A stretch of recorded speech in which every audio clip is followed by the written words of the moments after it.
Okay, and we're good to go. So today, guys, as you guys know, it is Tuesday. Today is recruitment day where we talk about recruitment calls. I want you guys to be in the mind frame that when I'm speaking about this recruitment call, this goes for everything, whether it's a VIP, whether it's a market partner, it doesn't matter, whether it's a potential, just a strict potential, right?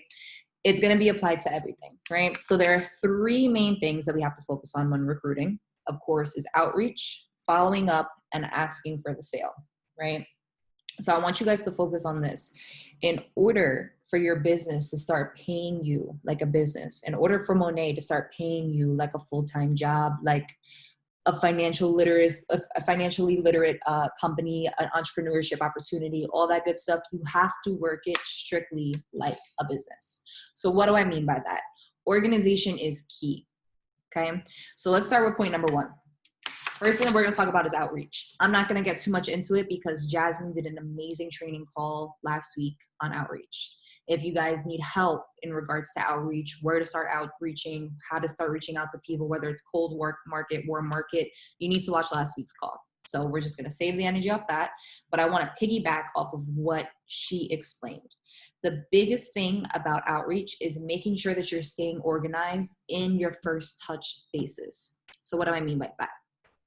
A lot of times, whether it's a warm market or a cold market, we're either communicating to people via text message or via Instagram or via Facebook, any other social media. So it's up to you guys that when you're doing your first touches, just like with any other type of clientele, any other type of job, that you're keeping track of all the bases that you're touching. So what I mean by that, one amazing way to keep track of people, especially your cold market on social media, which is on Instagram, is through your saved tabs, okay? Your saved tabs, when you go look at them, they should look like this. You're gonna have a whole bunch of different things that you can just save, posts, all that good stuff.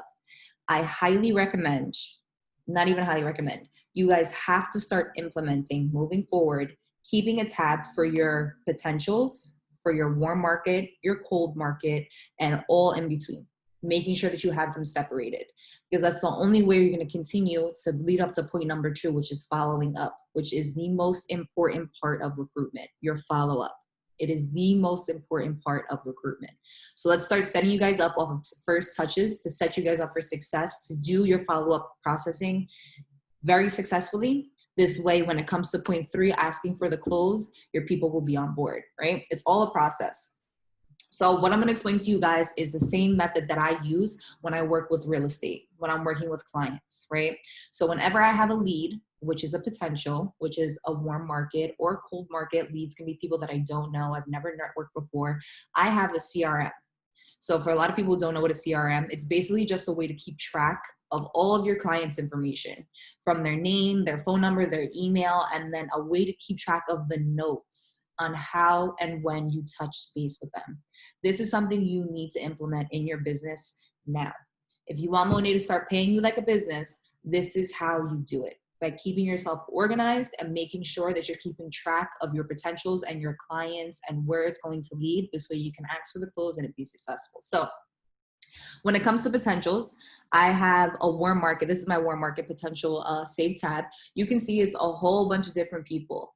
I update this and clear out whatever it may be every single month. At the end of the month, I'll probably remove people. I'll start, and then obviously throughout my month, I start adding people. But by the end of the month, there should be, a time period where either some of these potentials have either joined on with your business, or some of these potentials are at a point where you need to move forward and start looking for a different market. It happens. Not all of the people that you are reaching out to are going to agree to you. But I need you guys to understand that every single no is just a not right now. Once you shift that mindset that this no is a not right now, it opens up the door for you to be capable and able to follow up to produce business within your own company. So what do I mean by that? When you're outreaching, if you're touching somebody for the first time, 99.9% of the times, you're not going to lock in off of your first touch. 99.9% of the time, you're not going to lock in off of your fifth touch. It takes sometimes time, weeks, months, multiple follow-ups in order to lock in a client. So like I was saying, making sure that you're organized. For outreach, every single day, you should allot at minimum and half an hour to your outreach. What do I mean by this? Whether it's at 6 o'clock in the morning or at 2 a.m. when you're done with all your work, you should have a half an hour of your time where you're either directly contacting people that you do or do not know, and Jazz went over exactly how to address all that in the last call, or to be organizing yourself at least a half an hour. So maybe Mondays, you organize yourself with 500 potentials that you're going to touch base with for a half an hour for the remainder of the week. Or maybe you separate your days. Mondays, Wednesdays, and Fridays, you're organizing. Tuesday, Thursday, Saturdays, you're actually reaching out and outreaching. But it should be a half an hour of outreach work every single day. If you're doing this half an hour of outreach work every single day, you're going to set yourself up for success for the second part of recruitment, which is following up. Like I said, following up is the most important portion of your business. Whether you're an esthetician, whether you are a nail tech, whether you are a realtor, whether you're a tax agent, whether you sell mugs on Amazon, or whether you sell Monet. If you have a potential client, in order to make them a loyal client, you have to make sure that you're following up with them. And it doesn't always mean the follow-up has to be business-based. We want to make sure that this business is going to be an addition to what we're doing in our other endeavors, right? So there are some people on this call that you guys just work at 9 to 5, and this is just your little side hustle that you're getting started with. There are some people on this call who have transformed this opportunity into a full-time job, and this is what they want to do and all they want to do. And there are some people on this call that have this as just one of their lines of income, like Black China, who just signed up with Monet. You get what I'm saying? So there's different levels to this, but the only way you can be successful at any level is by maintaining your follow-up. Right, guys? So when it comes to your follow-up, when you're organizing yourself in your CRM, which again, it doesn't have to be an actual CRM that like I would use for real estate. You can use an Excel sheet where you literally have an Excel and you make columns: name, phone number, email address, first touch date, how the notes went, second touch date, right? So things like that to keep yourself organized in your follow-up, so you can see, okay, I have reached out to over 150 people this week. I can see who next week I reached out to that maybe didn't answer me, or maybe they didn't have time to talk or whatever, that I can follow up with them about the business. And then you can see about the people who did answer you and that reached out to you but just weren't interested right now. And next week you can follow up with them about their personal life. It depends on what you're doing, but keeping yourself organized off of the first touch is key, right? After you have yourself organized off of the first touch, what you want to do is focus on building a genuine relationship through your follow-ups. So what does this mean? Again, it doesn't always have to be on a professional basis. So maybe somebody in your cold market is somebody that you have no idea who they are. You met them on like Jasmine was telling us last week, you met them on a Facebook group chat that they're a part of. You guys just managed to click for whatever reason. Maybe they have a dog and you have a dog and you guys are clicking, right? Off of your first touch, you guys exchange information, you guys learn about each other, what you guys do, you guys see you have common interests, and then you discuss what it is that you do for work. So they already in their head know what's up with the what's up. Maybe on your first touch, you did present the opportunity to this person and they dubbed it. Maybe on your first touch, you did present the product to this person and they dubbed it. Maybe you did the same thing and they were totally into it, they just weren't into it right this second. So how can you comfortably follow up with them within a shorter time frame, right? So what I like to do for myself in regards to building genuine relationships with people in my follow-up, if they do not agree with me on my first touch, if they do not be on board 100%, whatever it may be, the next 3 days, I'm making sure that I'm active in their lives. So what do I mean by that? When they're posting on their Instagram story, I'm going to engage in a very personal way. Maybe they posted a picture of their dog. I'm going to just send out heart eyes to it. Maybe they posted an amazing video where they're talking about a bunch of dope content about what's going on in the world. I'm going to leave a dope comment. This is really cool. I'm happy that you did this. Thank you for sharing. Maybe they're posting a question box on their Instagram story. I would answer those questions. Just being active in their personal life, not being pushy, not pressing the issue, but just seeing like, listen, I hit you up because I see the value that you can either bring to this opportunity and bring to our network, or I can see the value that these products can have for you. So I want you to know that I understand that this right now may not be the right time for you, but I'm still going to be a part of your network. I'm still here. Right?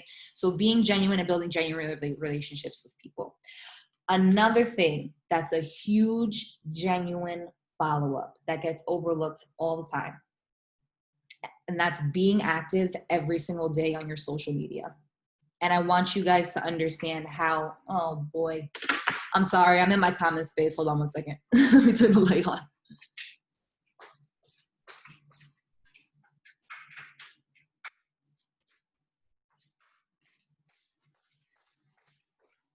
All right. So I want you guys to understand the importance of being active on your social media every single day. This is making you present and putting you at the forefront of what they're doing every day. And what is that? Being active on their phones. If you are active on your social media every single day as much as possible, you're constantly going to the algorithm in the front of all of the stuff that they are viewing, which means they're going to start to be engaged in whatever content you're producing. So if you're only producing content once in the morning and once at night, and it's a picture of your cat, and at night you take a picture of your dinner, that's not really going to make me engage with you to a point where I'm like, okay, I can kind of feel where she's coming from. She already reached out to me. I see what she's up to, whatever. If you're reaching out to somebody about the opportunity, it is in your best interest to at least 4 out of the 7 days a week to speak about the opportunity in some way, shape, or form. And I want you guys to use me as an example for this, right? You guys go on my Instagram page, if you guys go on my Instagram story, if you look at my bio, if you look at anything that I post, I am able to make my businesses transferable. Why is that? Because I sell myself and what I'm strong at in this business, right?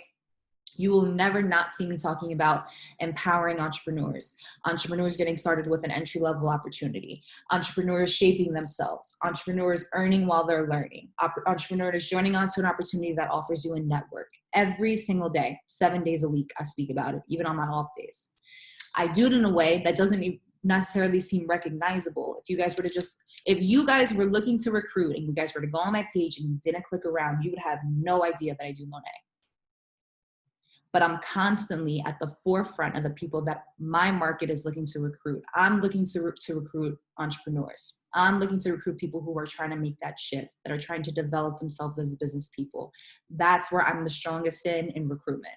So because of that, I make sure that's at the forefront of my business. Not to say that I don't also post about my weak spots. So technically for me, where I see my weakest spot is that I am not comfortable with every single product on the line. If you resonate with me and you guys are more business savvy, you don't have to be comfortable with every single product on the line in order to properly recruit, whether it's for the opportunities or for VIPs.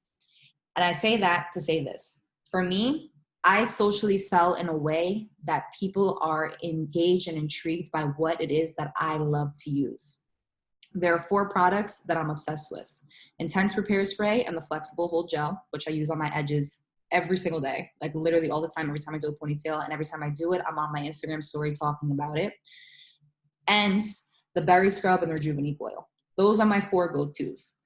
I can tell you right now, 90% of my VIPs don't even have a hair care system because they signed up with either 2 or 3 of those 4 products, whether they're male or female. Those are the products that I believe in the most with the company, and they're the easiest for me to share because I love them so much. So if you're the type of person that maybe you're not a stylist or you're not an esthetician and you are not the greatest at knowing every single product, hone in and focus on 4 products, 4 to 6 products that you love, and don't stop talking about them. Making sure that you're consistently active and present on your social media in your own business shows that you trust your own business. An amazing example of this that I could also suggest is Adrienne Bellion. I don't really know how to say her last name, but she's the one that's on Real Talk. Or is that what it's called? Real Talk or something? Whatever, the talk show. I don't know if anybody knows. But she socially sells all of her businesses: jewelry, organic, The Real, thank you, jewelry, organic deodorant, things that are not even in the same realm, her clothing line, her bathing suit line, her skincare line, all that. And she socially sells them because she just talks about how she loves them, how she wears it, how she utilizes it, and people respect her off of that.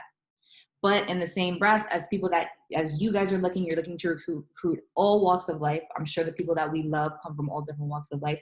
You're going to get introduced to people who are struggling in certain areas. Maybe it's their hair that they're uncomfortable with. Maybe it's their skin that they're uncomfortable with. Maybe it's their pockets that they're uncomfortable with, their financial status that they're uncomfortable with. Maybe it's just the mindset that they're in their position in your life. Understand that this opportunity and this brand has so much more to offer.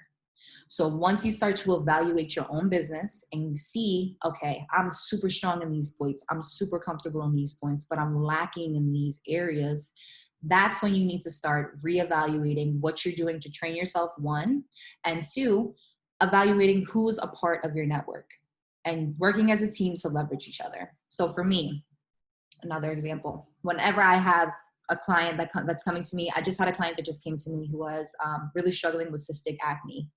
She has very oily skin. She struggles from cystic acne, which is literally the complete opposite of my skin.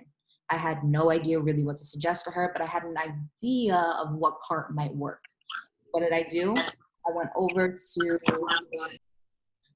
to two of our stylists on our team, which is Sasha and one of the new estheticians that I have on my downline. And I asked them, would you think this would be a good fit? I know she's oily. I just want to make sure I'm doing the right cart. Always consult with your network.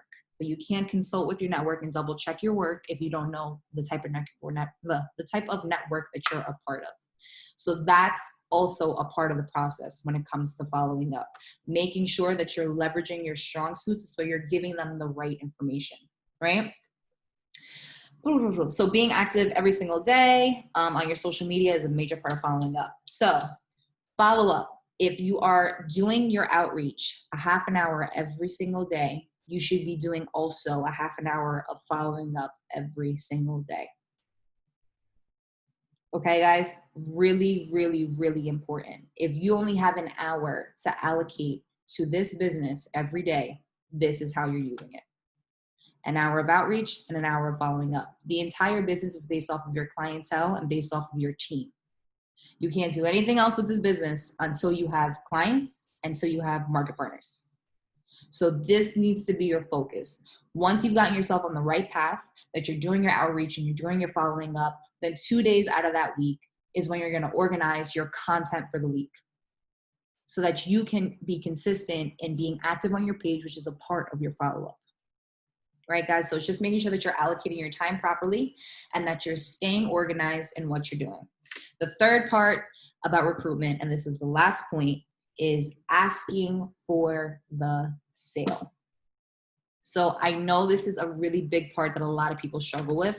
This is probably my favorite part of what I do because I've been in sales for almost 10 years now. So I'm really comfortable in this aspect, but this comes from an understanding of communication and understanding of people.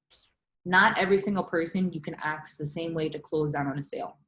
So you have to have a more personally built relationship, which comes from your follow-ups, a more genuinely built relationship and understanding of your clientele, of your potential market partners, of your potential VIPs, in order to understand how can I close this out right now.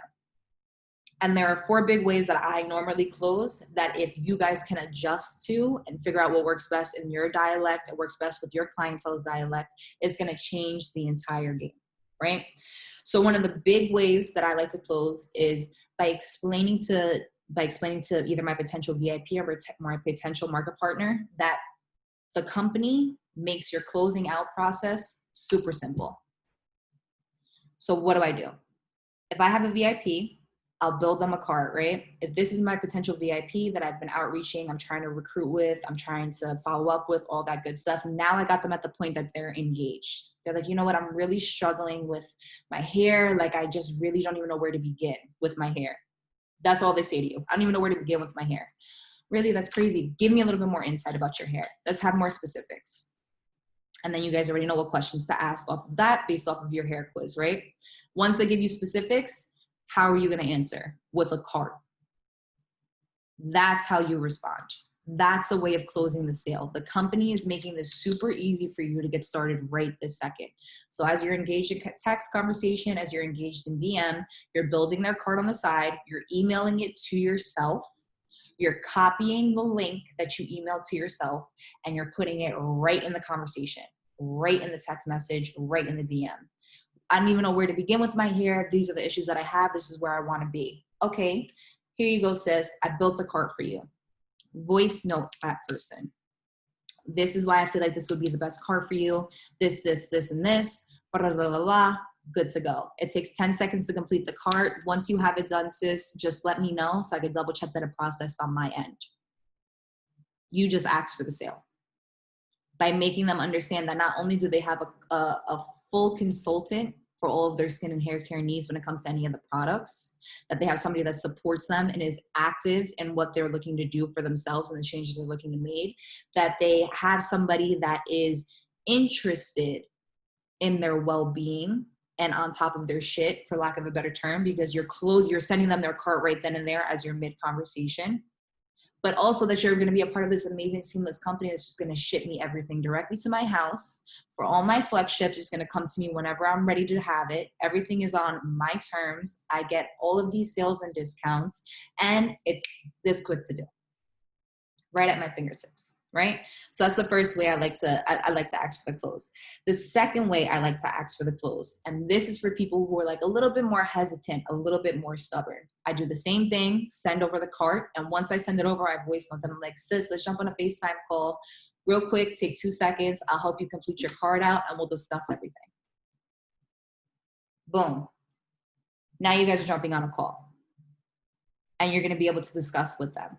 This is a great point when people are struggling with the price point, because I know this is a rebuttal that we get a lot, because people see it as like, okay, this is shampoo that I've been paying $10 for my entire life. Why is it $50 for my shampoo and my conditioner? So now you can have a real genuine conversation with them via FaceTime, face-to-face virtually through this COVID mess, and talk to them about, girl, this is going to last you at least 3 months. Talk to them about, this is vegan, organic-based products. Talk to them about how this is just going to get you started. This is your base. And then later down the line, we'll snowball off of this. But understanding the person that you're speaking with in order to have those conversations, right? The third way to ask for a sale, and this is for market partners. I want you guys to stop trying to drag market partners to be a part of your team and flip the switch so that they understand how much value that they can add to your network. You have to understand this has to be feasible for people. So for somebody that, for myself, I work with entrepreneurs. I develop entrepreneurs on the side through my own networking and mentor program. I charge for a 3-week program for a basic entrepreneurship development, $1,500. For my premium, it's $5,000 for 3 weeks. You're getting everything that I offer in that for $200 with this company. And you're also getting a network on top of it, right? So in that regard, you have to make them understand how feasible it is for them.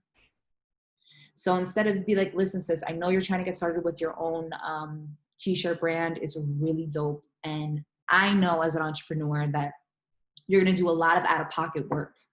The blessing about this opportunity of being a part of this network, not only do you have 100 people ready to support you in your network, but you also have people that have done this before and maybe could help you and guide you through it. You also have people that have amazing networks with models that can help you out with your brand. You also have an eye for something that maybe we don't see. You would add so much value to this network. This is the type of team that you want to be a part of. Because I need you guys to not forget, when you're communicating with market partners, at this point, it's 50-50. Either they've never heard about the company, so they don't even know what it is, or everybody on their baby mother's brother's son, cousin, uncle's sister twice removed is doing it. So what separates your business and your team and your network from them? Because just as easy as it is for them to sign up with you, they can sign up with Joey Rigorant. Or they can sign up with Fulani that lives down the street. It's that accessible. So what separates your business and your team? It's the network that we're a part of. It's the training that we offer you. It's how consistent we are in pushing forward, how strong we work to make sure that you're developing not only in your business, not only financially, but as a leader, as being a part of a team, in your mindset, all that good stuff, right? So you have to explain to them the value that they would add to this network, okay? And the third thing that I like to do is to kind of add height in your closing. right? And how do you add height from a single basis? Allow them to let them know how much of a benefit it is to be joining on with the company with me.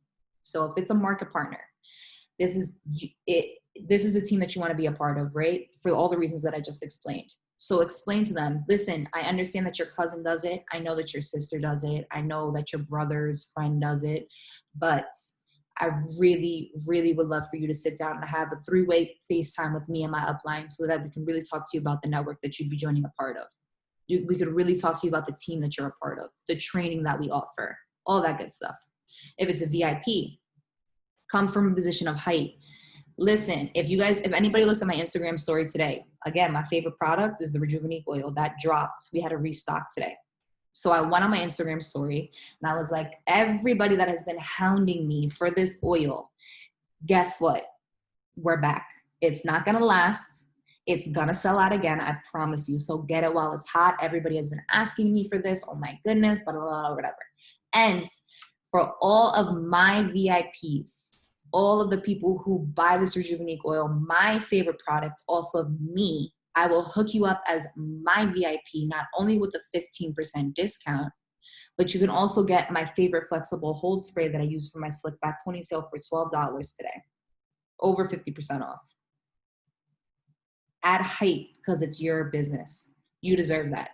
You're working for it. You're putting yourself out on the line. You're presenting the business. You're presenting the product as much as possible. This is your brand. So show up like it is. This is your business. You are a sole proprietorship. So show up like it is. And as you start adding on market partners, that's when the business starts to grow. That's when your team starts to advance. That's when you start to develop. Who are you a part of? What is your network a part of? And what value as a smaller team are you adding to Soness as the bigger branch? Right, guys? So 3 things that you need to focus on when it comes to outreach. Being direct, being quick, and being professionally efficient. And that's it. So that's our call today, guys. We literally just made it. We had 3 more minutes left to go. I don't know if anybody has questions because I hit you guys with a lot of information. I just wanted to be really quick and direct. Again, the call is recorded, so you guys can always go back to this if you guys missed any points as far as notes go. But if there's anything that was unclear that you guys are unsure of or you have questions about, please don't hesitate to unmute yourself or we could talk about it. No, we good to go? You are welcome. All right, guys, have a good night. I will see you guys on Sunday. We still have our Sunday training brunch at 11 a.m. and we have a consistency call tomorrow. So if you guys can be on that, that's really important, consistency calls, because they are an open floor forum. So that means that everybody is unmuted and we just have a full-blown conversation about what works, what doesn't work, where we can move forward, what we're struggling with, all that good stuff. So if you guys can jump on, that would be dope. All right, guys, have a good night.